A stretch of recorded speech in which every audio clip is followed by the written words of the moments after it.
The aliveness inside you, does it hate anyone? Or is hatred a thought that your aliveness can see?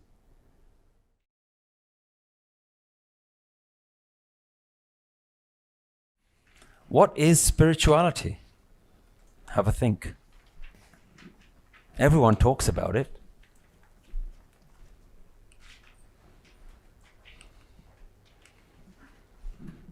Any ideas? What is spirituality? First thing that pops into your head. Self-awareness. Self-awareness, good. Connection. What was the word that we heard? Calmness. Feelings. Cultivation of the heart, like that. Truth. Meditation. Okay. So these are the kinds of things that we hear about, yeah? I call these buzzwords. Yep. Mindfulness, meditation, spiritual path, going on a journey. You guys hear about these things? Chakras, third eye, yoga, all these sorts of things, yeah? Energy. We talked about energy, didn't we? Okay? What do all of these things mean? I'll tell you what all of these things mean. The reason that everyone's talking about it, it means that people are starting to ask a lot more questions these days. People are looking. People are searching. People want to know what the answers are. And the reason people are looking is because people are not happy with the way life is at the moment. Everyone knows intrinsically there's got to be something more. There's got to be more to life. So, I want to share with you my own journey. When I was a little boy, my parents always wanted me to be a dentist. I grew up my whole life. Everyone said to me, "What are you going to be?" "I'm going to be a dentist." I don't know why, but I'm going to be a dentist. Apparently that's a good thing to be. I'm not a dentist. But I went throughout my education with that in mind. It all came crashing down when I failed all of my A-levels. I'm like, you're not going to be a dentist with these A-levels, right? Then I went into university. This was around the time, sort of 99, 2000. The big thing was IT, computers. The kind of things that people were saying to me was, you get a degree in computer science, guaranteed job for life, guaranteed. So I did that. I was like, yeah, sounds good. And I quite liked the whole computers thing. I love being in front of a screen. I liked the technology. It was good. So I went to school, got my degree, and something strange happened after my degree. Within a month of graduating, I got a job. That doesn't sound so strange, but I'll tell you why it's strange. I'll tell you why it's strange. I got a job even though not a single person told me, go get a job. Not my mom, not my dad, not my sister. Nobody actually said to me, you graduated, now go look for a job. Nobody said it. But straight away, I knew I've graduated, I've got to get a job. Why was that? Because I went my whole life planning for the next thing. Think about what you do in school. When you're in school, you know that the next exam is the most important thing, the end of year exams. And then you get your GCSEs, you're working towards something. And the reason you do your GCSEs and get good grades is so that you can sit the A-levels that you want to sit. I don't know if they do they still do A-levels? It is, it keeps changing, I don't know anymore, right? And then you do the A-levels, but there's only one reason why I did the A-levels, to get into the university. And there's only one reason why I did the whole university thing, because somebody said to me, job for life. Guaranteed good income. So straight away I went into the job. Within a month of graduating, I was sitting behind an IT desk. Had a job. Within 6 months of graduating and getting that IT job, I was married.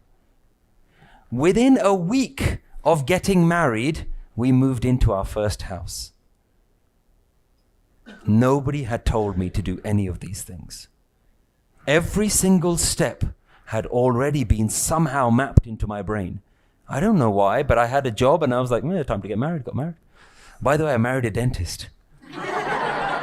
So it's kind of like, I got what I wanted to in the end. Completely true story. And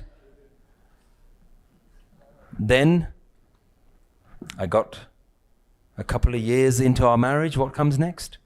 Children. And that's where it hit me. At that point, something hit me, because you know what? I didn't know what the next step was. For the first time in my life, I didn't know what the next thing was. I was like, you got a job, I got a house, got a wife, got 2 kids. And then I was like, oh, what's the next one? You know what the next one I could think of? Retirement. That was the only thing I could think of. Right? So I was like, oh, I'm just supposed to do this now for the next. I lived the first 30 years of my life chasing something, trying to get somewhere, trying to move towards one goal or the other or the other. And when I'd got all of the goals, I was stuck. And the only thing I could do is then figure out, oh, none of those things brought me the happiness that I thought they would bring me. Because why do you have an education? To get a good job. Because you get a good job, you're going to get good money. I had the good money. I bought a house. And we had a very comfortable life, driving nice cars, and we had everything. Perfect life, going on lots of holidays, had the kids. Like, why did I get married? Think about it for a moment. I had a great job. There was something inside me said, yeah, but I want to share my life with someone. I want to do something with it. Yeah? I want to be with someone. So I'm buying my happiness. I'm just accumulating the next happiness, the next happiness. And what happens is the next happiness comes, it gives you happiness, and then it fades after a while. And so after getting the really good job and getting good money, I was like, let's get married. And got married, got a house. Yeah, we'll be happy. I don't live with my parents. I'm going to live in my own house. Got into our own house. We're like, oh, this house stuff is quite hard. You got to do everything, right? And then that didn't give me the happiness. And then we were married. And sure, that was great happiness for a long time. But after a while, it was like, okay, this is normal. Let's have some kids. Have your first kid. And I thought, I was much happier without the kids. Right? So every time you get a bit of happiness, the next one you think, yeah, I'm going to get the next one. That's going to give me more happiness. But then it doesn't. And so guess what? We said, let's have another kid. 2 kids surely is better than 1 kid, right? Wrong. And then you have the second kid and you're like, what have we done? We were so much happier with just 1 kid. So I reached a point in my life where I was like, okay, this happiness thing hasn't really happened. I wasn't miserable. I certainly wasn't depressed or anything like that. But there was something that was just so unfulfilling about all of that stuff. And then I realized, okay, now I've got to go find some happiness. And guess what? I can't just go and buy something else. I can't accumulate another piece of happiness. I've got to go on a different journey. I've got to look somewhere else.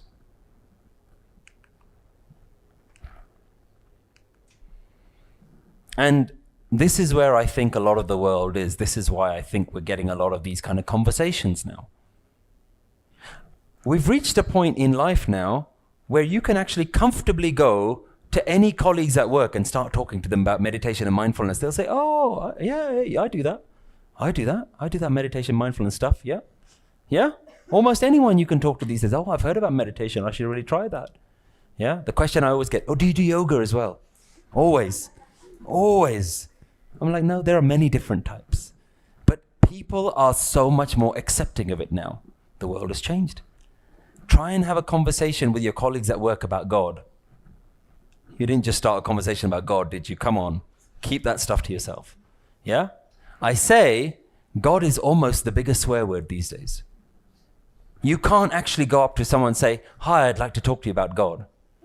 They're like, what? Get lost. People think you're crazy. The world has changed. But say, hey, would you like to try some meditation, mindfulness? Oh, it sounds good. The world's changing.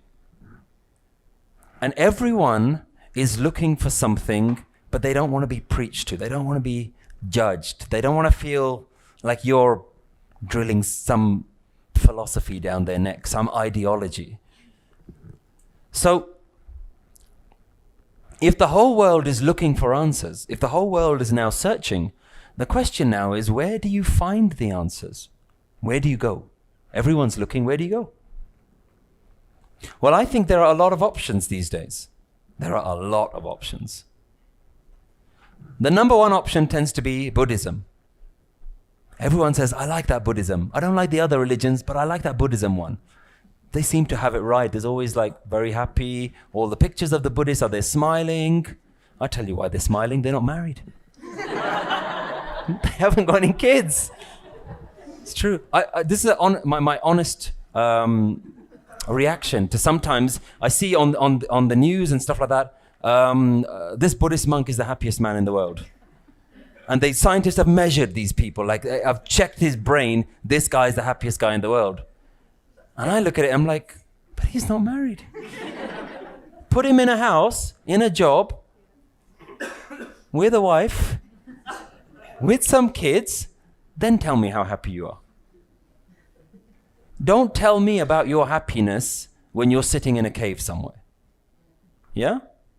Because that's not my happiness. How are you going to share happiness with me? And this is not a criticism of any other tradition.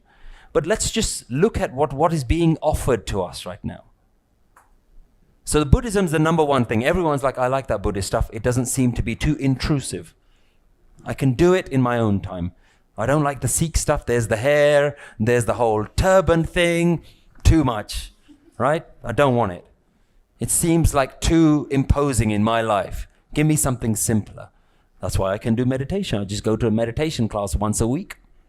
Happy. What are your other options? Yoga, of course. Mindfulness retreats. Those are plenty. Yeah? There's no criticism here. Let's talk about what's available to us. Meditation apps. How many of you have tried meditation apps? Have you downloaded any? Have you heard of Headspace? Who's heard of Headspace? Who hasn't heard of Headspace? Oh, you got to try Headspace. It's really interesting. So this British guy becomes a Buddhist monk, goes and learns all the practices and all that sort of stuff, comes back, realizes the whole world needs this meditation stuff. He develops an app called Headspace. He's a billionaire now. And he's created this, and it's actually really good. You can just listen to meditations, and anytime you feel a bit stressed, it's like breathe in, breathe out. The graphics are really nice, all that sort of stuff. You can now download spirituality onto your iPhone. It's available to you. Maybe you don't have to go to any of these spiritual temples and all these kind of things and initiate in a whole religion anymore. I just say, no, there's an app for that now. I don't need anything else. Lifestyle coaches. Ever heard of some of these guys? Deepak Chopra, Tony Robbins, Eckhart Tolle. Yeah, great guys. Amazing stuff that they deliver. But look at the options. We have a lot of options. And then you've got the other scientists who are saying, well, actually, it's all about science. Science will give you all the answers. And some people are saying all of this mumbo jumbo is fine, but actually in science, and now science is going into like quantum physics and all these kind of things, saying actually we're discovering the truth of reality. And so what it means is that everyone is actually looking for a truth. Everyone wants to know what's real. Just give me what is real so that I can know what my life is supposed to be about. So who are you going to go to on your spiritual journey? It's a question you have to ask yourself. And I think it goes back to the cake analogy. You're going to go to someone who you trust, someone who you think has got it figured out. You're going to follow a recipe from someone who's done it before. So who do you trust? Who can you trust? Who do you see as having the most positive impact on people? Now we're talking about how do you decide which spiritual path to follow, because there's so many. One way is maybe you look at who has had the most impact on people. Who's had the most positive impact on people? Who's been doing this stuff for thousands of years? Maybe that's one way of looking at it, compared to some of the very new age spirituality that's coming around. Who treats the symptoms and who goes to the root cause of the issue. Maybe that's another way of deciding which spiritual path you're going to go on. Who actually deals with the real root of the issues, and who's just making you feel a little bit nice. So this is the beginning of your spiritual journey. And if we look at a spiritual journey, I think it's about finding meaning amongst the mundane. Mundane being the everyday life. We're all living our everyday lives, but all of us are looking for some meaning. We're looking for something that actually feels, yes, this is it. This is the stuff that makes sense. This is where I find my purpose in life. This is where I discover what I'm about. What does it mean to be me? I explain to my children that what I'm teaching is to make your smile bigger. That's all we're trying to do in life. Just make our smile a little bit bigger. And we keep it there. So who is going to help you make your smile bigger? How are you going to do it? How are you going to find a way in life that you say, yes, this is what my life is all about? And I think you're going to do it in one way. You're going to ask yourself a very important question. Who is the one going on the journey? Who am I? And this is a very important question. Every spiritual journey has come down to this question. Who are you? Not what you're looking for. Who are you? And this question has been asked by every spiritual seeker because they identify that there's a void inside them. There's something inside them.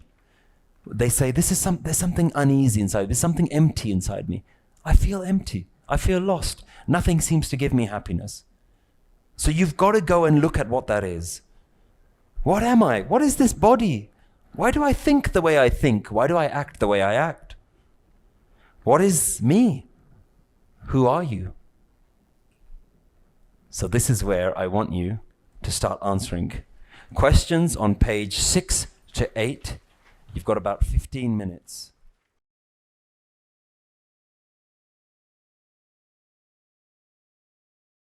Do you remember that point where I said that I'm going to be listening to you more than you're going to be listening to me? Well, we've reached that point now. So I need a couple of brave volunteers to answer something about themselves. So, a lot of you guys I've never met before. So I want to ask you a question. Let's pretend you and me are in a spiritual conference. No, let's pretend we're in a business conference. Right? And I come up to you and I ask you a simple question. Hi, my name is Satpal Singh. Who are you? What would you say? Who are you? It's not a trick question, by the way. It's a genuine question.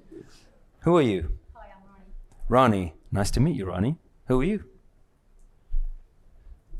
Don't know. It's not a trick question, seriously.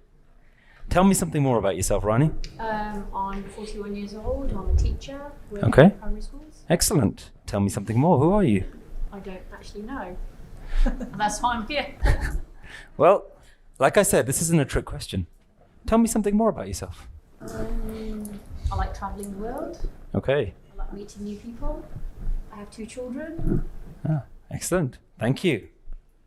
Anyone else? See, it's not difficult. Ronnie just did it. Tell me something about yourself. I'm Margaret. I'm a counsellor who's dealing with mental health issues, and I'm a business. And a business owner. Excellent. Thank you. See, it's not a difficult question. Anyone else? Tell me something. You've written a lot of stuff down. Tell me some things about you. What else? Who else would like to talk to me? Talk to me. Have you found that spiritual teachings are great to learn, but not always easy to apply to your own life? Sometimes we all need a bit of support and guidance from people who know what we're going through and can help us find some answers.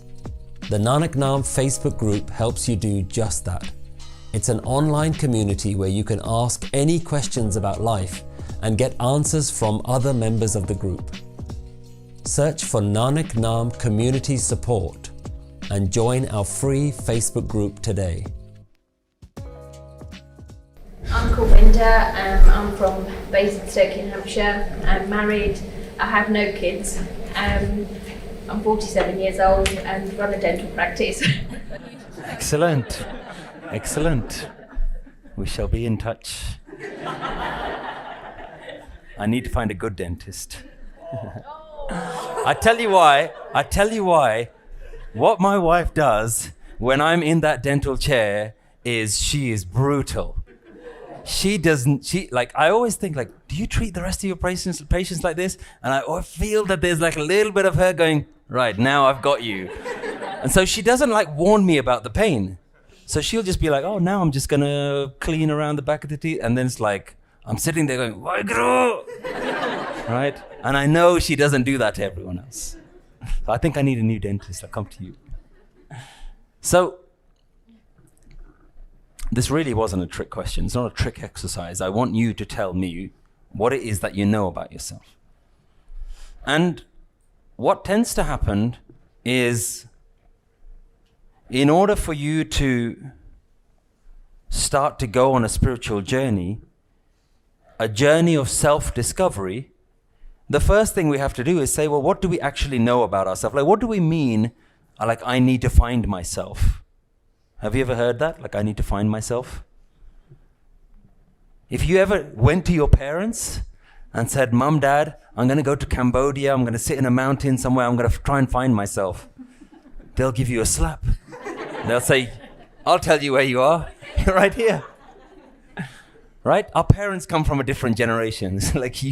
like they don't need to find themselves. We need to find ourselves. Right? So in order to understand who you are, first we need to understand what is it that we know about ourselves. What are the realities that we've created about ourselves? And more often than not, what you tend to know about yourself is actually extremely superficial. Everyone in this room would like to think, actually, I know myself. Like, I know a lot about myself. I know who I am. But I'm willing to bet that you don't actually know who you are. The first session, we talked about delusions and what delusions we were going to cover. In the first session, we talked about delusions of God. Like, let's talk about this God thing. In this session, I want to unpack delusions that you have about yourself. And let's see how much you really know about yourself.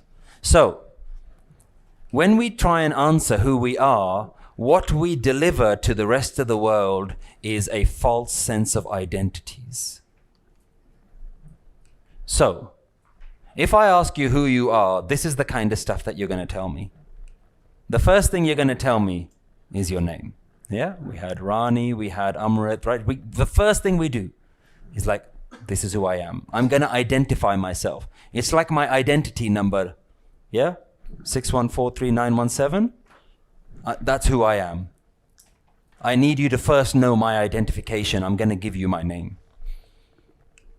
Sometimes you might give someone your gender. Most often than not, it's obvious, so you don't need to say it. But you might dress a certain way to make sure that you're clearly identified with that gender. Yeah? You don't want to dress in a way that people don't know what gender you are. So your gender is a part of who you identify with. Then you start telling me about your families. I'm a mother, I'm a wife, I have kids, I don't have kids, I'm all of these sorts of things. You might tell me about your religion. So I'm a Sikh. Maybe you introduce people as I'm a Sikh. Sometimes you don't need to, it's staring you in the face. Say, yep, I know that, I got that, thank you. Right? Then you start telling me about what you do. I do this and I do that. I'm a dental nurse, dental assistant. I work in accountancy. I'm a teacher. I'm a this, I'm a that. Yeah? If I dig a little deeper, I'll start asking you about what you like and what you don't like. Yeah? If I start going a little bit further, then you might start saying, I'm a Man United supporter. I'm a Liverpool. No. Liverpool? No? Chelsea? Who do you support? Man United, okay. And you? Liverpool, of course, arch rivals. Yeah? So once you start giving me your identities, then you start saying things like, oh, I'm a vegan, I'm a this, I'm a that, I never used to be this, but I'm now that, I support this and I don't support that. Your likes and your dislikes, that's the kind of stuff that you start telling me about. Yeah? Sometimes people get really clever and they say, I'm a human being, by the way. You know, like, duh. Right? Then people get really spiritual. They say, oh, I don't know who I am. I'm finding myself. I'm a soul. I'm a free spirit. I'm a collection of thoughts. Have you ever heard this one? I never remember it. I'm not a spiritual being having a physical experience. What is it? How does it go? I'm a physical being? No, it's the other way, right? I'm not a physical being having a spiritual experience. I'm a spiritual being having a physical experience. Yeah, that always does my head in. Right? I'm like, what? Completely confused. So people start talking about all these things. How many of you start saying, oh, I'm a soul, I'm a spirit? How many of you have a soul? Put your hands up. How many of you have a soul? Keep your hands up. Keep your hands up. Yep. How many of you have seen your soul?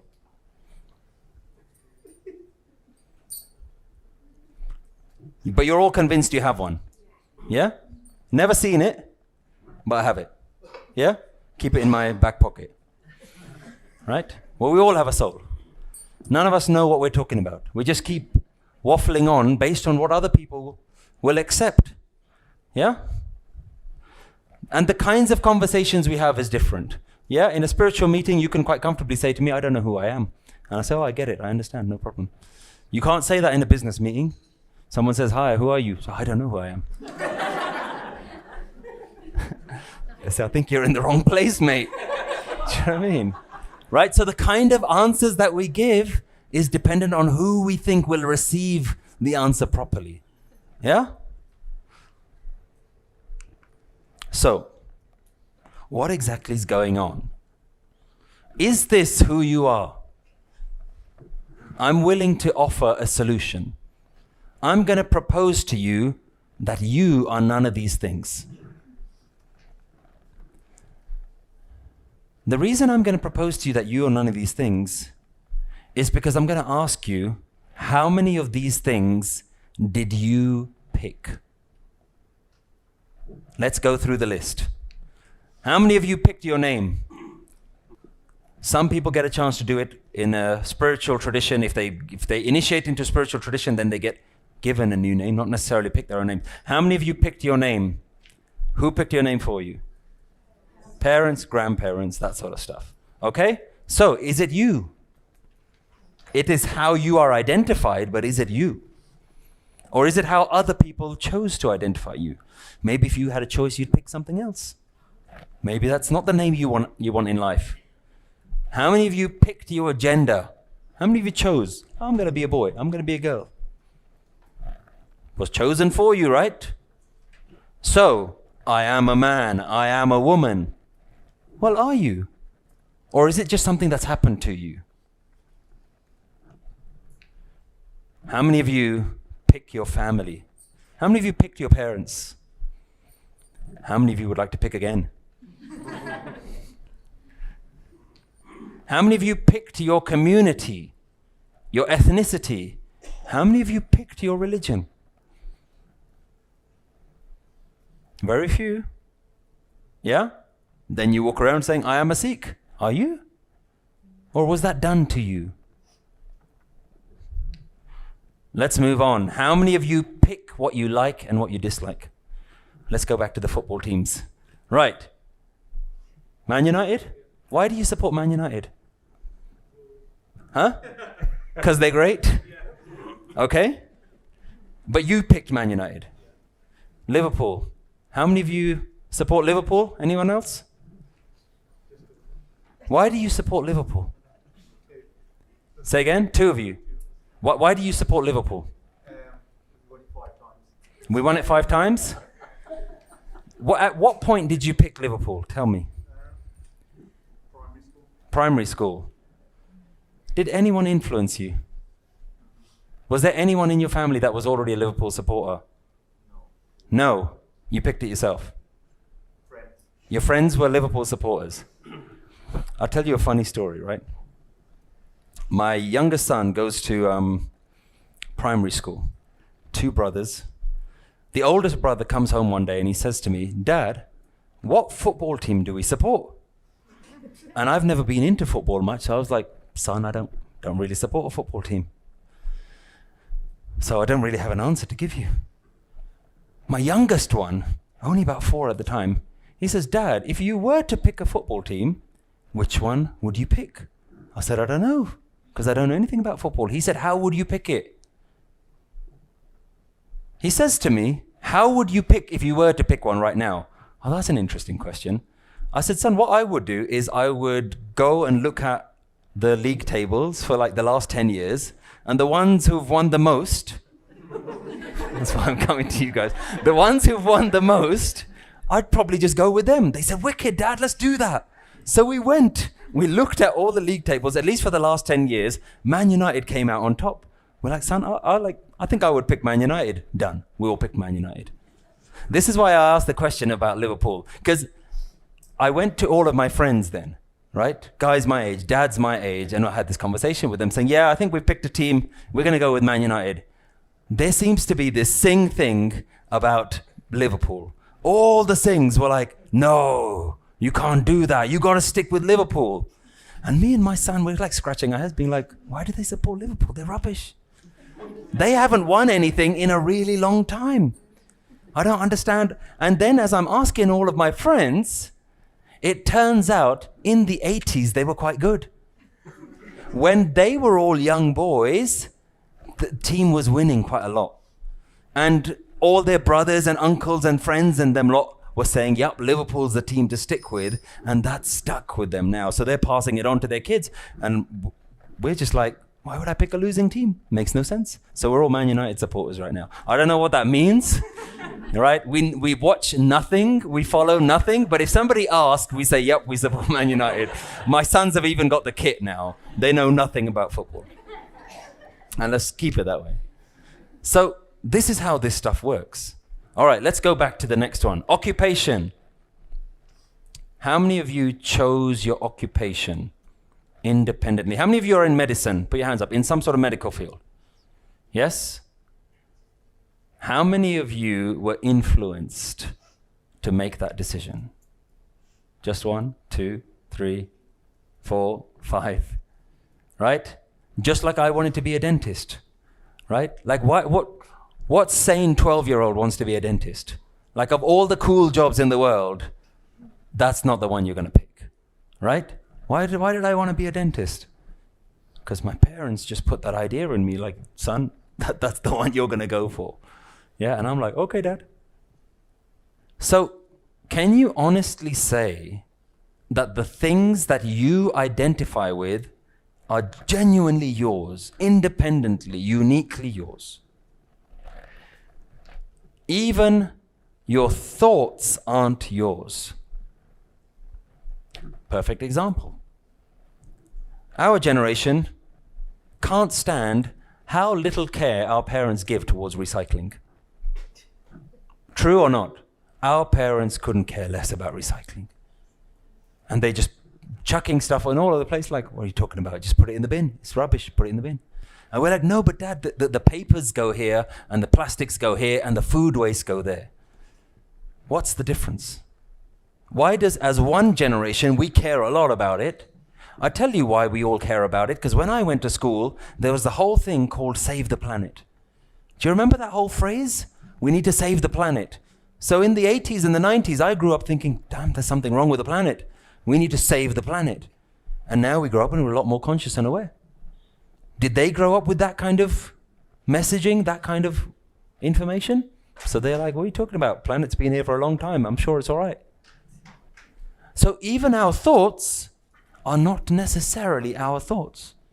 There's some things that have been programmed into us. We've been conditioned by them. So now we'll very comfortably have an argument with someone because my thought is clearly the right one. And your thought is clearly the wrong one. I'm right, you're wrong.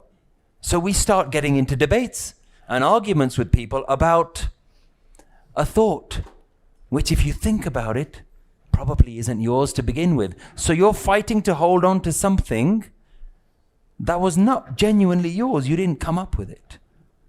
Some of them are yours. I'm not saying everything. But in reality, which of these things can you honestly say are yours? So this is how we build an understanding of who we are. I like to talk about the human being as a house. What do you need to build a house? What do you start with? A strong foundation. Without a strong foundation, the whole house is going to fall down. What is your strong foundation? Imagine a house is made of lots of different bricks. And what you do when you're about to build a house is you put the important bricks first, the stuff that cannot move. That's the foundation of who you are. And we do the same thing. The very first brick that we place in the house and the mansion of the self is the name. That's who I am. The very first thing you get given as a child is a name. Nobody calls you baby for the rest of your life. You get given a name so that we can identify which baby are you talking about. And that's the first brick. This is who I am.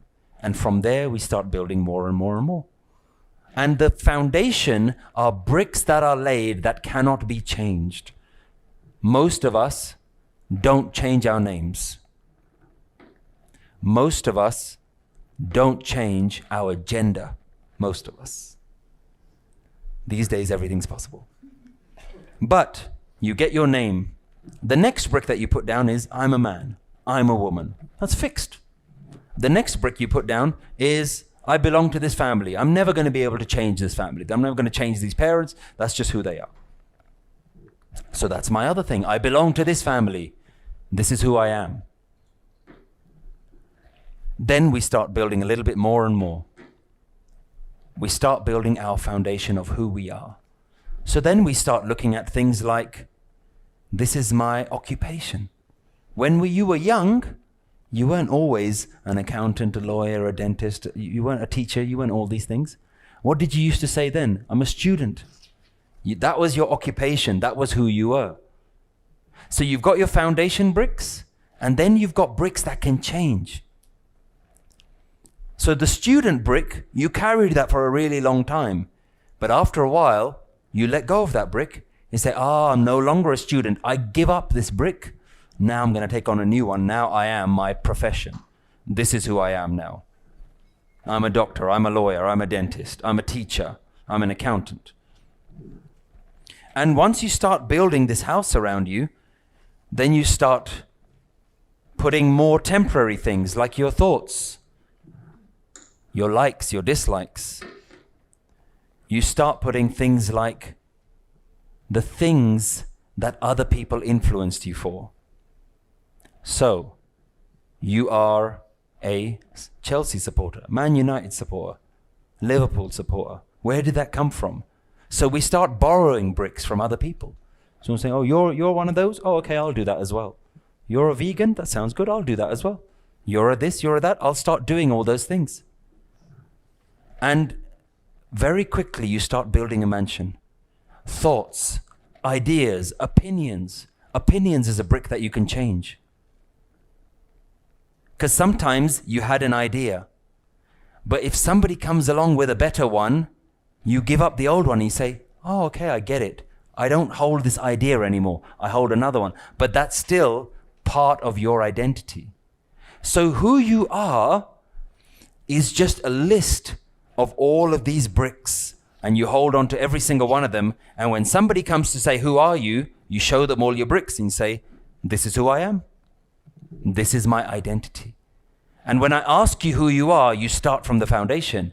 I'm this guy. I'm a man. I'm a woman. I'm this person. I'm that person. I give you my name. Then I give you my occupation. Then I give you this. Then I give you my likes and my dislikes. Then I give you my thoughts and my ideas. You start moving up the mansion. And what I'm here to say to you is none of those things are yours.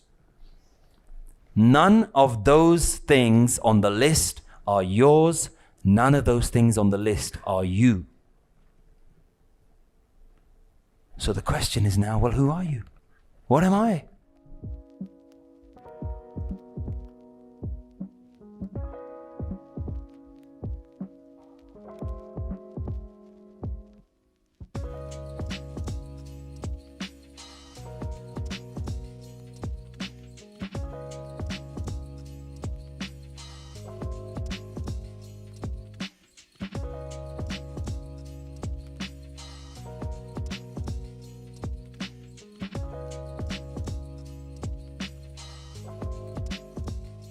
Maybe you are something that is behind the bricks. Maybe you are something behind your name, behind your body, behind your ideas, behind your job, behind your associations. Maybe you are something else. The question is, well, what is that? You are what you repeat. I started this morning by asking a question. What life stories do you have? What life mantras are you repeating to yourself? I was very fortunate last year to do an interview with a fascinating lady called Gurpreet Kaur. And she gave me her life story and her battle of dealing with depression for 15 years and suicide. And that video is available on YouTube. Please go and have a look at that. She said something really interesting in that interview. She said to me, my depression became my story. So whenever anyone asked me who I was, I would say, hi, yep, I'm depressed. That's who I am. I'm depressed. I'm a depressed person. That became her story. If that becomes your story, how on earth are you going to get rid of it? When that becomes your identity, how are you going to shake it off? When that's the very thing that you say, I am a depressed person. I am depressed. Not depression is happening to me. I am depressed. You see the difference? You are what you repeat. So let's look a little bit deeper. Because if you don't start understanding yourself, forget your religion. Forget your spirituality. Forget your God. Forget your scriptures.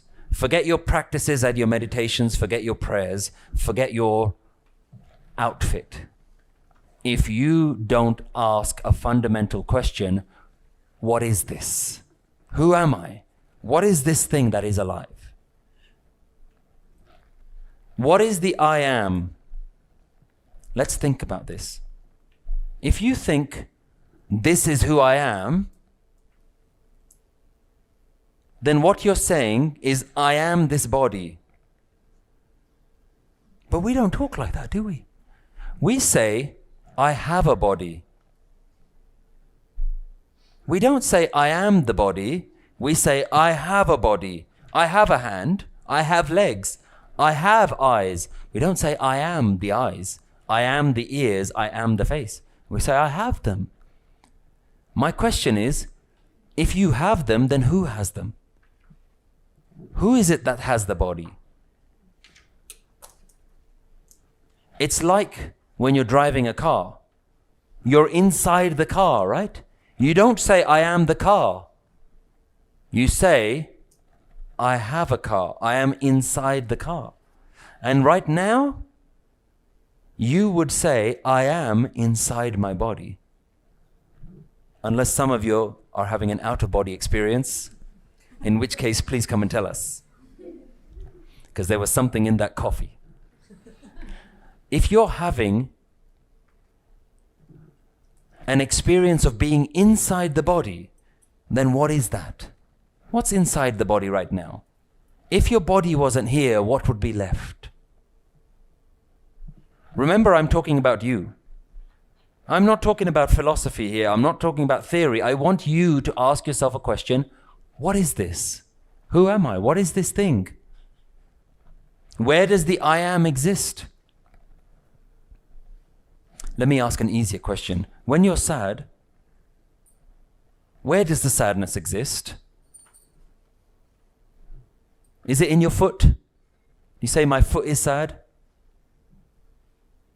Where does the sadness exist? In your heart? You say, my heart is sad, my heart is broken. Yeah. In your soul? Who's experiencing something? It's in the mind. It's a thought. I am sad. I am depressed. I am unhappy. Where does that exist? It exists as a thought. A thought comes up, and if I ask you, how do you feel? You wait for that thought to give you an answer. The thought says, I feel good, say that. You say, I feel good. So where is that thought coming from? We have a tendency to think that everything that pops in our minds is true and is correct. You agree? Everything that pops into our head, we think, yep, that sounds good. I'll do that. It's true. You get up in the morning, I want to have some toast. Yep, that sounds good. I'll do that. Yeah? I want to wear this today. I want to wear that. Thoughts are firing off in your brain and you say, yes, yes, master. Yeah? The mind is the master. And we say, yes, okay. My question is everything that your brain comes up with true? Is everything that your mind tells you accurate? Simple example. How many of you can go downstairs in the middle of the night when it's completely dark? No? How many of you struggle?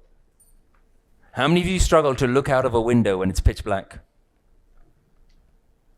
Yeah? But there's nothing there. You know there's nothing there, right?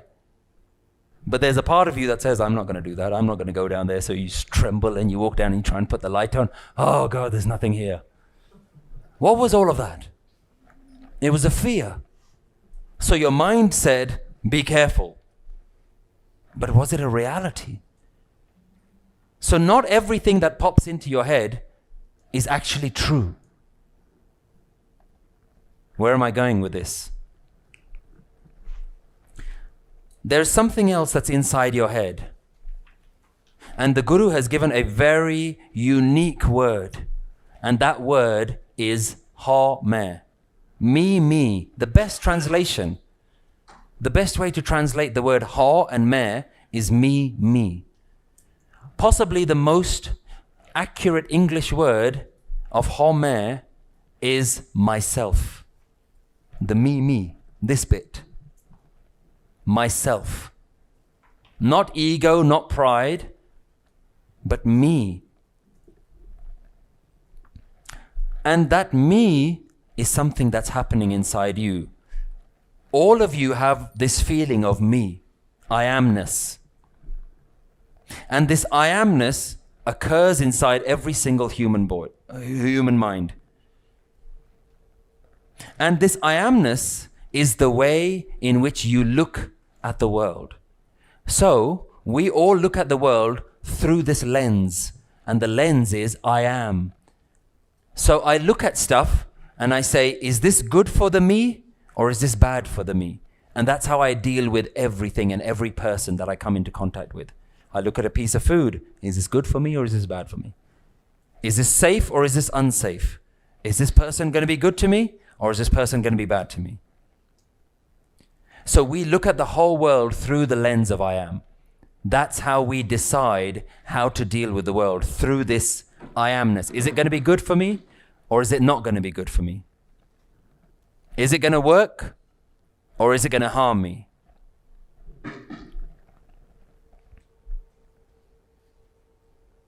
So the me is the central character of your life story. Agree with that? Your life story revolves around something called me, the I am. My question is, what is that? And this I am is the cause of a lot of problems. What it does is it creates a separation. I am, me, means I am not you. I'm not you, I'm me. I'm not there, I'm here. Does that make sense? The I am is this guy, not that guy. So the separation is caused by the I am. Think about the question we had before the last break. I've felt the oneness, but I don't know how to stay in the oneness. Something is stopping me from staying in the feeling of oneness all the time. Gurbani tells you that this feeling of I amness is your problem. And the feeling of I amness causes some other emotions, some other thoughts. So the I am says, I want, I like, I don't like, I love, I hate. That's mine. That's not mine. And the Guru has identified all of these. We can call these 5 defects. We can call them 5 states of mind. But these are naturally occurring, so we're not trying to demonize them. They are naturally occurring, and the Guru calls them Kam, Krodh, Lobh, Moh, Hankar. I want, this is mine, I need, I'm important, this belongs to me, I am better than you. All of those statements are I am statements, but they come from an I am first. And what we've done with spirituality is we've started teaching people how to deal with these symptoms and not to deal with the root cause of the problem. So we go on a spirituality retreat and said, I got to deal with my anger issues because I get a bit angry all the time. Yeah? And everyone says, oh, sure, I can help you deal with your anger. Do this mudra, do this, do that. Take this, drink this tea for 40 days, do all these things. Right? This is why I said to you, who do you trust goes to the root of the problem and who is dealing with the symptoms? The Guru is dealing with the root of the problem. The root of the problem is there is an I am who is getting angry. If you get rid of the anger, you haven't got rid of the I am. Tomorrow the anger can come back because the I am is still there. Yes? Right. Close your eyes. Sit up straight.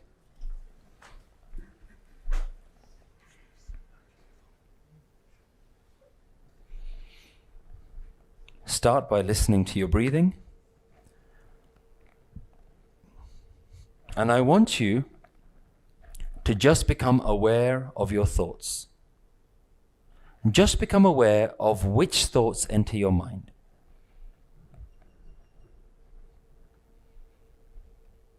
Try not to get carried away by one particular thought. Just become aware which thoughts enter your mind.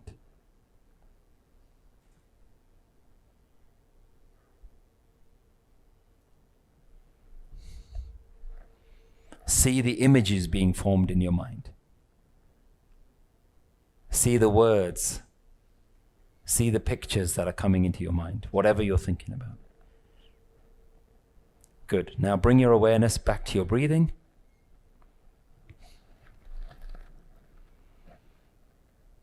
And when you're ready, open your eyes. Now, this is the fun bit. What did you think about? Anyone would like to share with me what you thought about? Keep it clean. So I thought, I haven't got any thoughts. Okay? But then towards the end, I realised that is my thought. So you had a thought saying, I don't have any thoughts. And then you realized, oh, that's a thought. Excellent. I like that. I like that. Thank you. What did you think about? One here. When I closed my eyes, they were so I started thinking of a bird. Okay, thought of a bird. And I had a picture of an Instagram picture of a bird yesterday. So I thought I had to read it. Very beautiful. And then I went beyond the bird into a meadow. And I started thinking about what just one said at the beginning, the scenery and branches. Excellent. Excellent. Yes. What did you think about? So initially there were no thoughts, and then as you were speaking, those manifested into my thoughts. And then at the point where you said, visualize something, I imagined myself in the outdoors. Okay. Nature. But what was really peculiar was that I started to see the sky, even though I wasn't looking at the sky, I was looking more towards the ground. Then I realized what I was looking at was it's like a puddle of water, which was reflecting. Reflection in the sky. Excellent. Okay.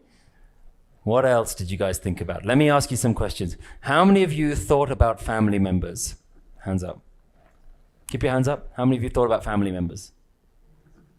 How many of you thought about some responsibility that needs to be done, some work or some action that needs to happen soon? How many of you thought about food? Good? It's usually the guys, yeah. It's close to lunchtime. Okay.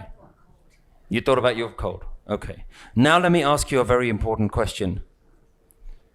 How many of you chose to think about those things? How many of you made an active choice? I'm going to sit here, I'm going to think about my family member. I'm going to think about work. I'm going to picture a meadow. I'm going to picture nature. I'm going to think about food. Or how many of you can say that a thought just popped into my head? Yes? Realistically, a thought just popped into my head. Now answer this question. Are you the creator of that thought? Or did the thought happen to you? Are you the creator of the thought? Or are you the receiver of that thought?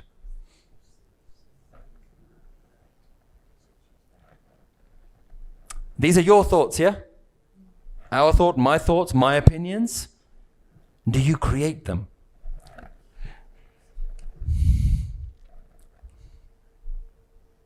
Are you the owner of that thought? Can you take ownership of that thought?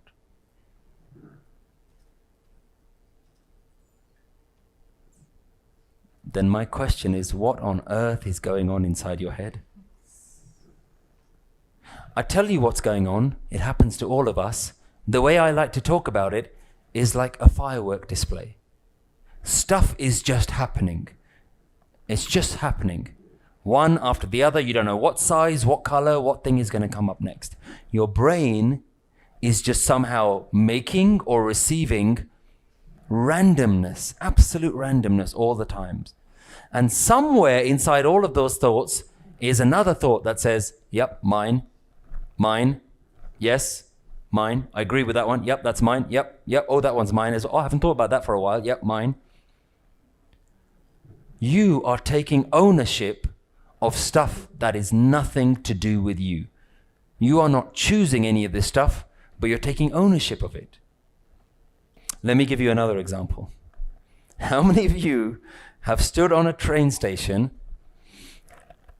and there are other passengers there and you've had this thought, I wonder if that person falls down, what it'd be like? Be honest. How many of you have thought about, what if I push that person? Right? Right? Am I the only one? Yeah, you're also looking around to make sure, because you had the thought, you're like, I hope nobody else is going to, somebody's not going to push me. Right? I've had that thought. My question is, did I choose to have that thought or did it just pop into my head? I can't take ownership of that thought, can I? I can take a responsibility and say, right, I'm not going to do it. I'm not going to listen to that.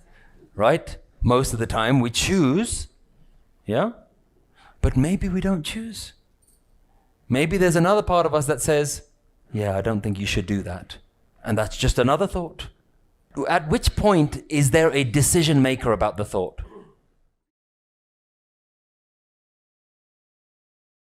Let's try a second experiment. Okay, sit up straight. Close your eyes.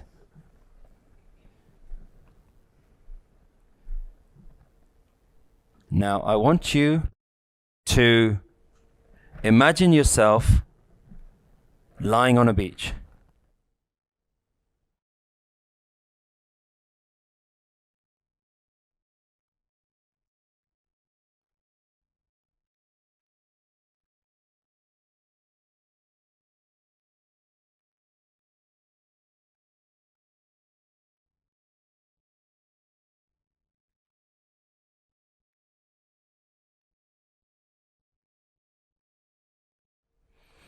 Now, I want you to imagine yourself walking through a beautiful garden.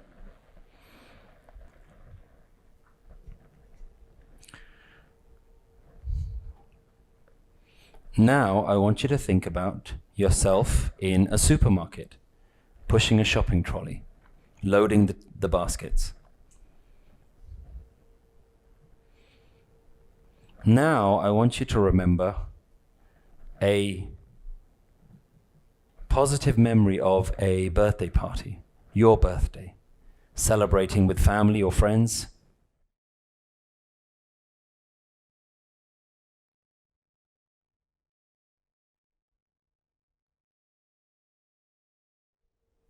Now, I want you to gently open your eyes and look around the room as though you're having a dream, and just everything that you're looking around, just look around from left to right. See it as though you're observing this room as a dream.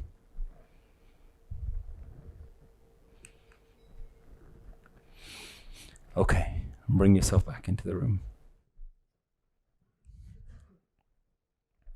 What is, in all of those memories or thoughts or imaginations, what is the one consistent experience throughout all of them? There's a guy in the back, like, watching. There's a guy in the back watching? Yes. Okay. So there is this sense of I amness. Yes. They're all happening in your head? Yep. It's an extension of Yep. You're, there's a central character. There's you. There's someone watching all of those memories. Yeah? Now the interesting question is that you now start to realize that there are thoughts, there are memories, there are imaginations, there are pictures in your head, and then there's someone watching those pictures. There's someone having those thoughts. There's someone who is separate from the thought. A recent study has shown that over 75% of Sikhs say that their life feels stressful or overwhelming. These feelings can develop into depression, alcohol abuse, or even suicide. We believe that Guru Nanak's wisdom can help transform people's lives. Nanak Naam relies on your donation to help create more videos and podcasts like this to educate people all over the world on how to use Guru Nanak's teachings to improve their emotional, mental, and spiritual well-being. Set up a monthly donation today and help change someone's life. Visit nanaknaam.org/donate. So we start to realize that there's something inside of us that's alive. There's something inside of us that's awake. My question is, what is that is inside of you that is awake? Let me ask you a simpler question. What's the difference between you and a dead person? Sounds like a punchline, but it isn't. What's the difference between you and someone who's dead? You're breathing. What else? Conscious. You're aware. I simplify it a bit more because I'm not a medic. I simplify it in a way that says if there's a dead body here and an alive body here, what is the difference between the two? The dead body seems to be switched off. And the alive person seems to be switched on. Like the same body, the same eyes, ears, nose, heart, lungs, they're all there. But between me and him, something seems to be switched off in them and something is switched on inside you. What is switched on inside you? What is it? What do you have? Something, isn't it? It's some sort of energy, soul, aliveness. You have some aliveness inside you. There's something going on inside you, isn't there? I give a simple example that I use with my kids. I say to my kids, if you take a remote control toy or any electronic toy, if I take the batteries out, would you expect it to work? They say, no, of course it can't work. And you put the batteries in and it seems to work and it seems to move and do stuff on its own. Yeah? I said, what is making you alive? What is the battery inside you? What's keeping you alive? What is it that when you die gets taken out? Nothing gets taken out from you. There were even experiments that were done by scientists where they tried to define, does the soul have any weight? Like when a dead person dies, does anything actually leave? But most of us will say that from a dead to an alive state, nothing actually changes. But something very clearly does change. Something switches off. What is that? What do you have inside you right now that you don't even know about? Something is happening inside you and we don't know what it is.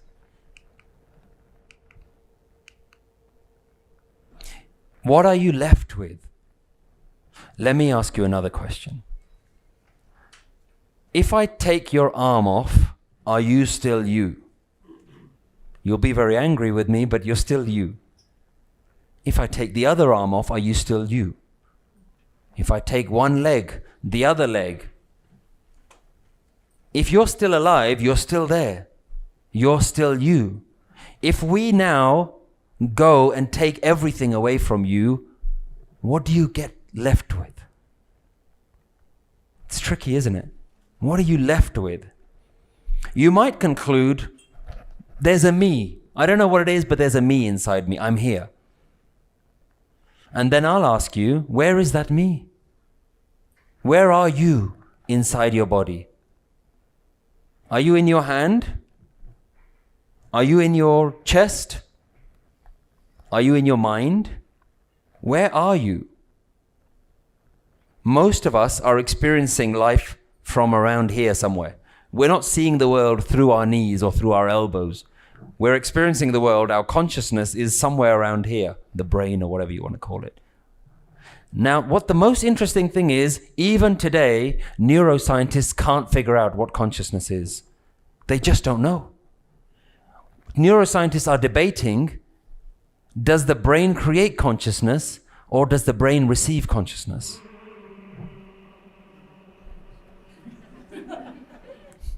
Waheguru? Trying to give me an answer. Neuroscientists can't figure it out. Are you alive? Well, if you're alive, what is alive? They don't know. So we are part of something that we don't know what's going on. And if you don't know what makes you alive, what on earth do you know about yourself? Very little. All you can say is, I exist. I'm here. And that one single thing is what the Guru calls Ha Me, I am. We all know that we have it, but we can't describe it. But there is an I am that's here. And the Guru says the I am is the biggest problem that we all have naturally. And that is the biggest barrier. But if I start asking you, well, what are you? You can say, well, I'm not my name. I'm not my body. I'm not my occupation. I'm not my head or my legs. I was going to say, or my tail. Not any of those things. I'm not my job. I'm certainly not my family. I might have children. I might have parents. I might have brothers and sisters, a husband and wife. But I don't become that. They're just things that I have. It feels a bit like this. Like there is a something inside me and then there's a whole bunch of stuff that's outside me. But there is a me that's at the center of all of this stuff. My question to you is, well, what is that me? Who am I?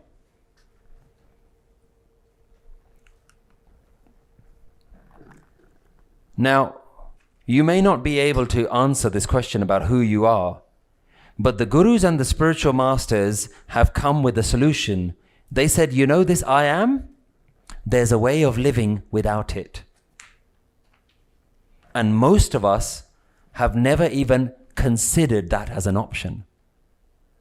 We've never considered that there's a way to live without this driver inside the car, this feeling that I am, the one that feels like he owns the body, the one that feels like he owns the thoughts. There's a way to switch that off.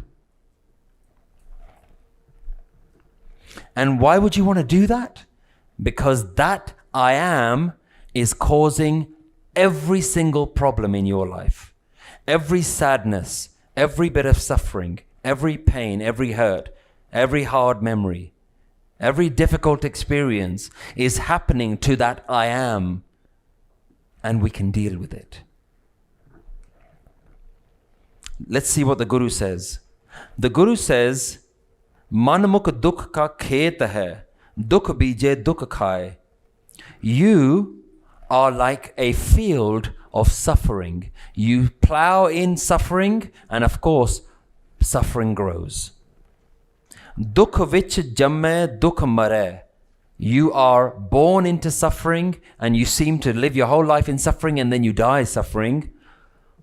Homme karat vihai. And this I am is what you live with your whole life. The Guru is saying, I live with this I am the whole life. Look what the Guru says. Homme vadda rog hai. It is a massive disease that you have inside you. We all have it. But you know what? It doesn't feel like a disease. Does it? Feels like me. Me, I am. I like myself. I'm okay with myself. I don't want to get rid of myself. What are you talking about? The Guru is saying, I don't want you to get rid of yourself. But you want to get rid of all your suffering in your life, don't you? Well, the suffering isn't the problem. The one having the suffering is the problem. Let's look at that. The Guru says, Homme vadda rog hai bhai, duje paye duje karam kamaye. Because of this I am, you create a separation. And you do everything in this separation. Everything is happening, me against you, me versus you. Do I like you? Do I not like you? This is how you function. Most people don't understand that the Guru actually talks about this stuff. It's talking about you and how you function in the world.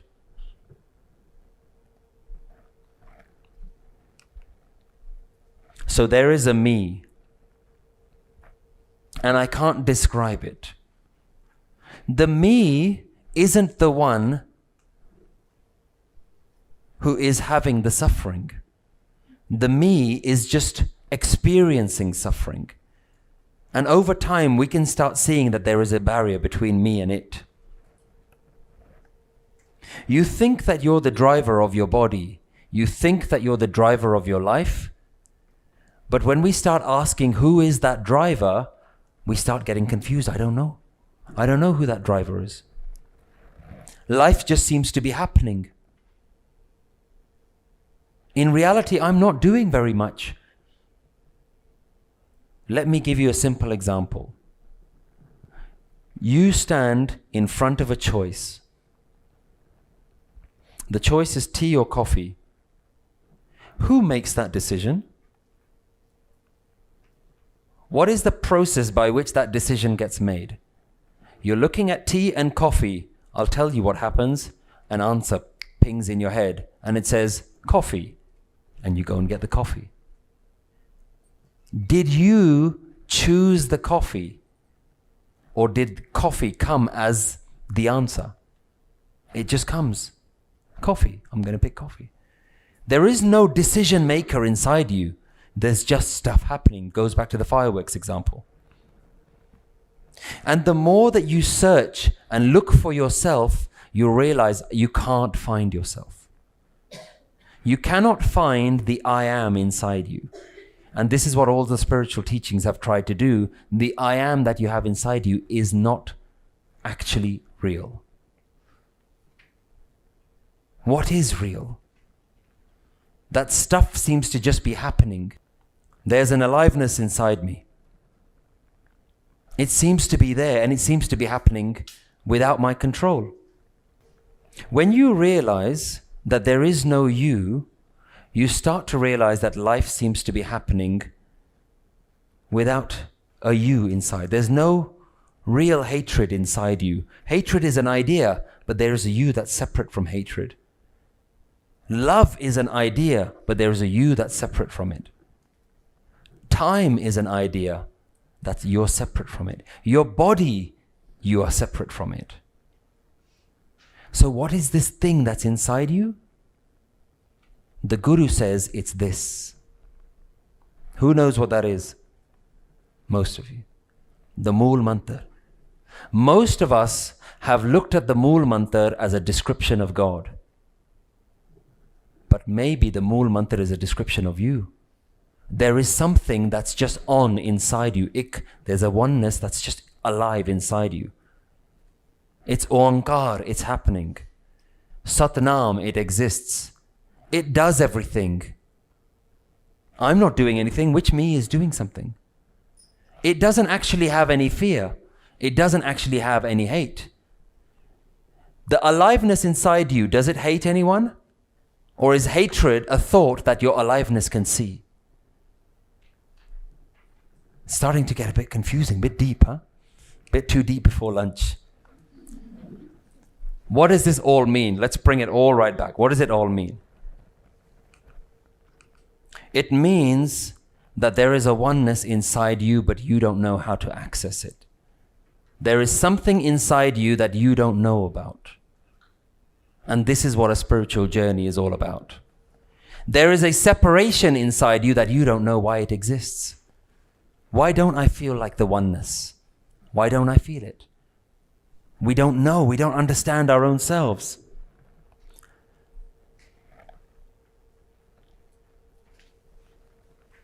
And this is the spiritual journey, that you can find this stuff. And this is when you start to discover that you are not separate from the ocean. You are part of the ocean. Remember that analogy. I'm going to leave you with a very simple understanding. Most of life has happened to you and you're not happy with it. And then you go on a spiritual journey. You go on a spiritual journey and you're saying there's a me and then there's a God. And I have to somehow connect with this God. Yeah? I have to somehow merge with this God so that me and God somehow become one entity. And I don't know why that doesn't happen. The reason that me and God don't connect is because there's something stopping you. And it's right in front of you.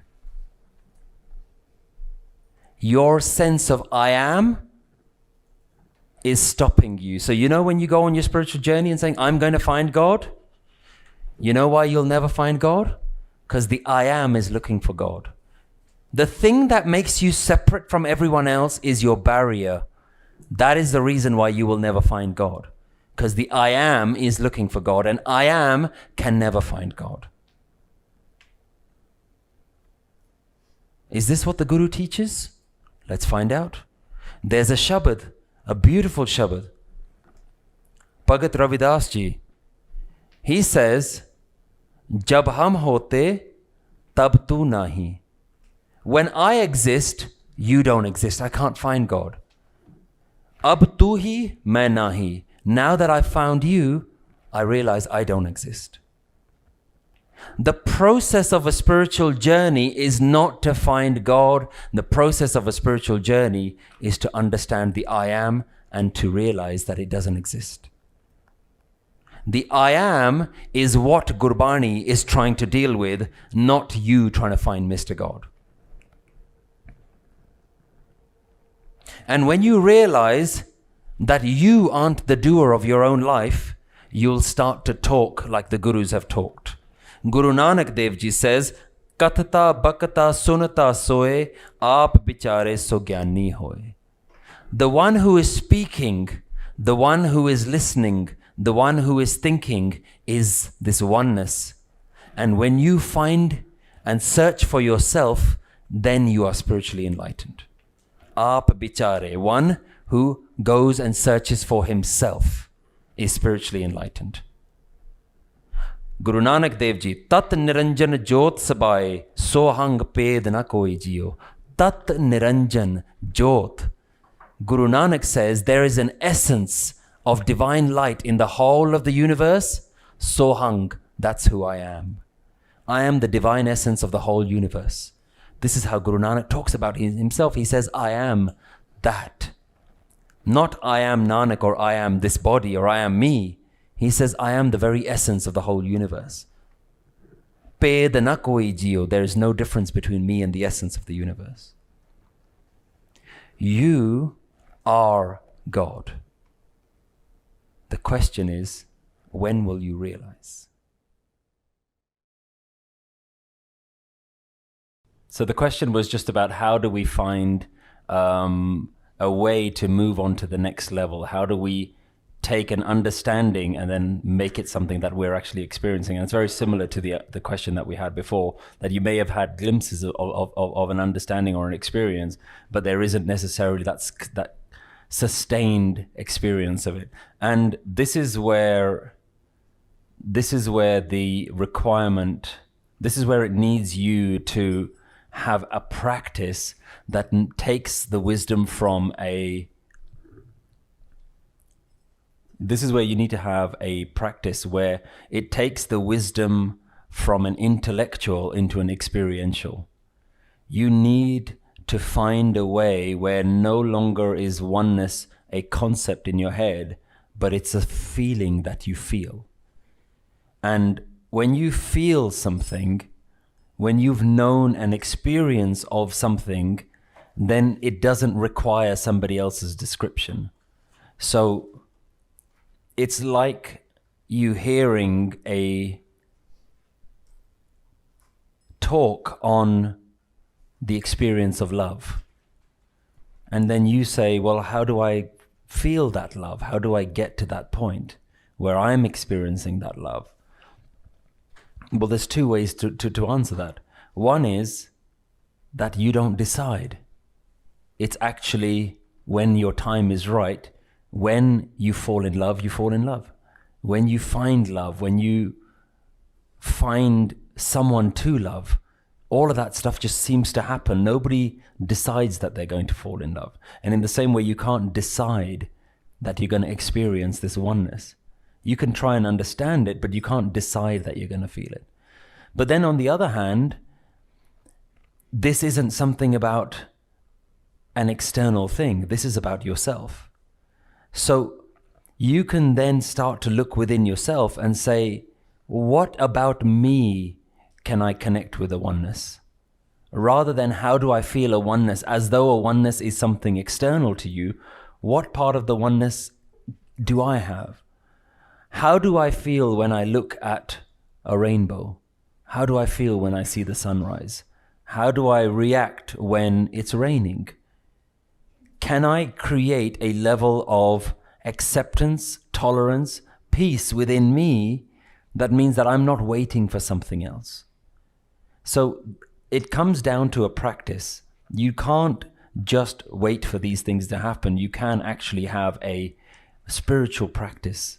This is why theory only goes so far. This is why we combine meditation with the wisdom. So meditation is probably the quickest way for you to start to experience some of these things. And anyone who's experienced these things either in meditation or in kirtan or in sitting in a darbar and just listening to the Guru's words in a hukamnama, there's no limit to how you can experience these things, but there is a decision that you can make that actually prioritizes it in your life. And I think that's probably the first thing you need to do, is to actually make this a priority in your life. And when you start to make things a priority in your life is just going to start navigating slowly and slowly in that sort of direction. So, one, it's grace if it happens. Two, there are things that you can do. And meditation is my closest experience that I've had is in experiences of meditation. So now you've got to ask yourself, well, am I doing that? And I don't mean the very external sort of, I just go to the Gurdwara and I just say a few things or I do a few things.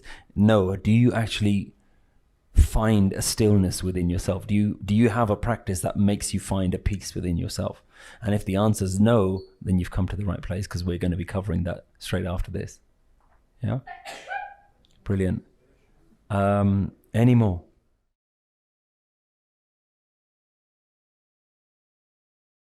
We're going to cover tomorrow a lot to do with how do you practically apply this, which is in the third lecture that we've called Overcoming Obstacles. But I would go back to the same answer that I gave to the last question. This is not something you apply.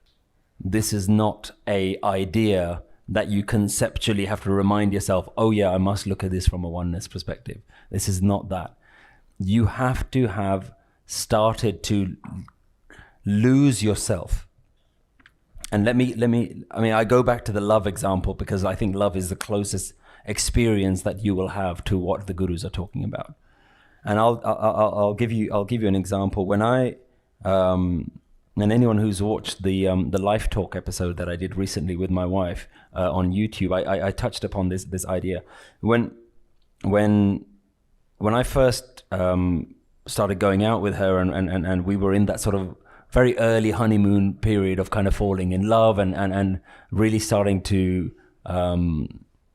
spend all of our time thinking about each other, that whole process of initially falling in love. I remember one morning waking up and I was just sitting in my room, and this is before we were married. I was not even we weren't living together or anything like that. I was in my parents' house. I woke up and sat in my bed one morning, and I physically couldn't see the distinction between me and her in my own feeling. I was like, I could feel that her and me were occupying this body. And that scared me a little bit, worried me. I'm like, what on earth is going on? I'm not talking to her, I can't see her, she's not in front of me. But I could feel a second person was occupying this space that I called just me. Before, this was just me. And I genuinely, for the first time, started to experience what it felt like to lose yourself, to lose who you actually are. The very feeling of what it feels like to be me, I actually started to feel like I don't feel like a me anymore. I feel like something different. I feel like the me before I was with this person was an individual. Now I feel like I'm a half of a partnership. Now, you have to have experienced something like that in order to now know what love is. You can't logically explain these things. You can't apply these things. But now when you know love, I can feel love towards other people because I know what the radiance of love is inside me. I can feel love towards strangers. Not that I do it all the time, but there are times where I can feel it. I can be in a state where I can look at strangers, look at children, look at adults, look at terrorists, look at the worst people in the world, and there's a love inside me. Do you see that that's not applying anything? I'm not trying to apply. I'm not reminding myself, no, you've got to love everyone. It's something that spontaneously starts to happen. And so these are the kinds of experiences that are available to you through a meditative practice. And I openly say, if there's one experience I want every single human being to experience is falling in love. You genuinely cannot come close to any other. Nothing else comes close to falling in love. And when you start to fall in love, there isn't this idea that I have to apply this knowledge. And so this is why it's very important that we don't take everything that we're covering today as just being a concept. Yep, I get it. I heard those talks, I get it. But I don't get it. I don't feel it. So I don't want you to feel disheartened being like, well, this guy is talking about these very kind of wide concepts, but I'm not there. At least you're being introduced to these concepts. You know, there are 7 billion people on this planet. And the biggest tragedy of this planet is they're not introduced to what Guru Nanak had to teach them. And you are. So at least you have the opportunity now to say, right, I can see that there's a direction that I need to go in. There's a direction that I need to head towards. And maybe I can start working towards that. Tomorrow we're covering 2 sessions. One is how do we overcome obstacles? How do we deal with difficulties? But then the final session is how do we develop spiritually? So we are going to be covering all of these kind of things. How do I actually practically get to the next level? So we're going to be covering all of those things. I'm really looking forward to some of those. Don't go ahead and look at the slides. They'll give all the answers away. Yes.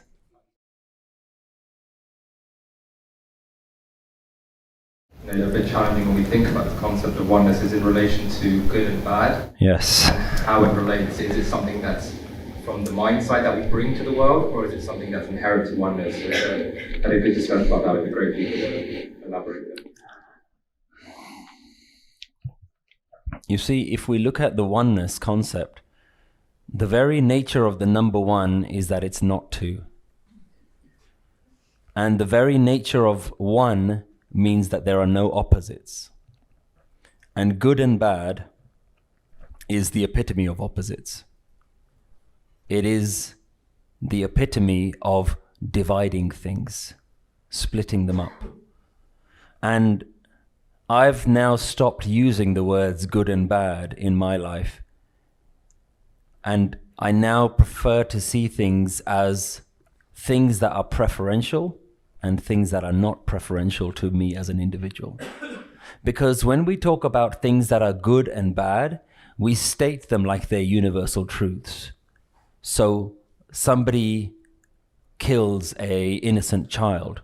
We say it as bad. Like that's a universal truth. There is no way that that's good. There's nothing good about it. It's only bad. It's unanimously agreed that that's bad. But when we talk about things as good and bad in that way, what we do is we create a very easy scapegoat. That guy is bad. And in doing so, what we do is we also make ourselves slightly feel better. What we're saying is, if I can label you as bad, I can label me as good because I'm not doing what you're doing. And so you, by labeling someone bad, you create a duality. You create a distance between me and them.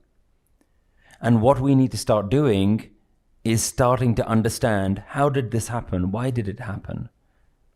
What is it that led that person to do that horrible act? Because they weren't doing things to be the bad guy.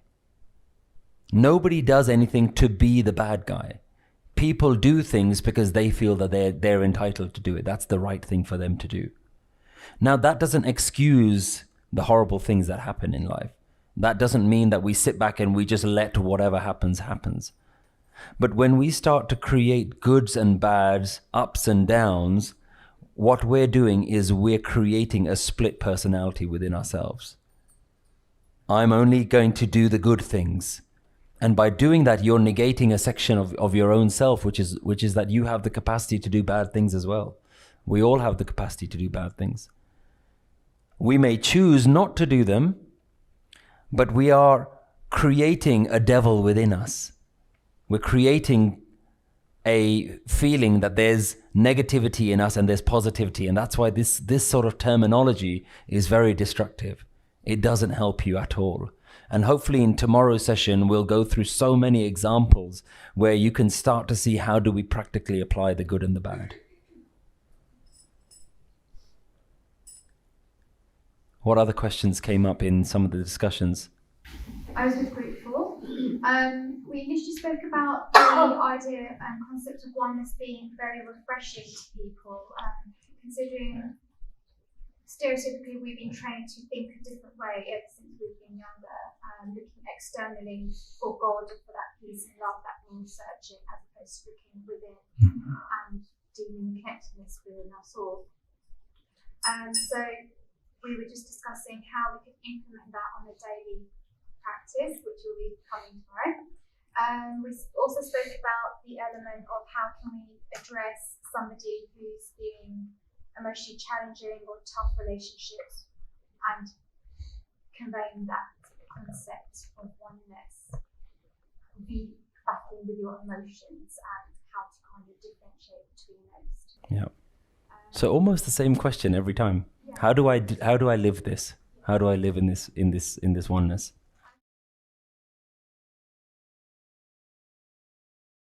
And one interesting question was, we're in Sikhi, we're taught to, from the person who asked the question, that we achieve mukti after we die. And the whole point is to live the life so that we become one and merge when we die. But what about when we're living? This is a question that came up a couple of times, which is, well, if life is a oneness, what is my purpose here? What do I do? Surely I'm still trying to be a good person. Surely I still want to find God when I die and I merge with God. Unfortunately, this is a concept that has crept into a spiritual tradition such as the non-dual traditions such as Gurmat, that there is a reward at the end of death. And we've even started to use some very Western terminology to apply to some very Eastern concepts. So we talk about reincarnation and we talk about escaping reincarnation almost as the same way as we do with reincarnation is hell and escaping reincarnation is heaven. And essentially what we're trying to do is trying to get away from heaven, away from hell and into heaven. And the gurus took away some of that way of thinking. And what they were trying to get us to understand is that there is a way for you to be liberated now. Almost all spiritual traditions are trying to get you liberated after death. And the gurus were saying, well, why do I want to be liberated after death? I have a solution now. And so they called that idea Jivan Mukt, being dead and alive at the same time, being liberated but being involved with the world at the same time. I am part of this world, but I'm also free from it. So freedom is something that we are going to experience now. It isn't a question of being a good person so that when you die, God sees that you've ticked all the right boxes. It's about finding God now. And I think one of the most important lessons is that if you don't find God now, you're not going to find God when you die. And so that's something that we need to start changing the way we think. That being liberated now from our sorrows, being liberated now from troubles in our life, being liberated from our sense of self-importance, that's the freedom that you have available to you through this spiritual path. You have these opportunities open to you. You have a way of living life that is available to you, which is about you having a better life now, not a better life after you die. In fact, if you have a great experience of life now, one which is free, then you have freed yourself from even the bondage of death. And the Guru talks about time and time again that I am free from death. Death cannot touch me. And if you reach the state where you're free from death, then where is the question of you becoming free after death? If you're so disconnected from your mind, you're disconnected from your body, you're disconnected from this as being your only identity, and you identify with the universe. There is a beautiful phrase which is from the Upanishads, which is very ancient scriptures from India, and it says, Aham Brahmasmi, I am the universe. I am one with the universe. And one of the quotes that I used in the previous lecture, Tat Niranjan Jot Sabai Soham. Soham is a beautiful word. I am that. They say that there is a cry that a baby does when it's first born. The baby cries when it's first born, and the sound is almost like Koham, Koham, what am I, what am I? And when the universe breathes life into it, the reply from the universe is Soham, you and me are one, you are me. So man is born into the universe with this big question, who am I? But when you understand that you are the universe, that is your liberation. That is your freedom. And you are now no longer capable of dying. And it doesn't mean that your body doesn't die. Your body will die, but you won't die because you are no longer tied down to the identity with the body. You are no longer the body, you are no longer the mind. You are the universe. And the universe cannot die. Everything physical can die, but the essence of the universe cannot die. So that is what it means to be liberated. That is the mukti that you get now to the point at which even when your body goes, you will not go. So we have to completely get away from this idea that when I die, I will be liberated.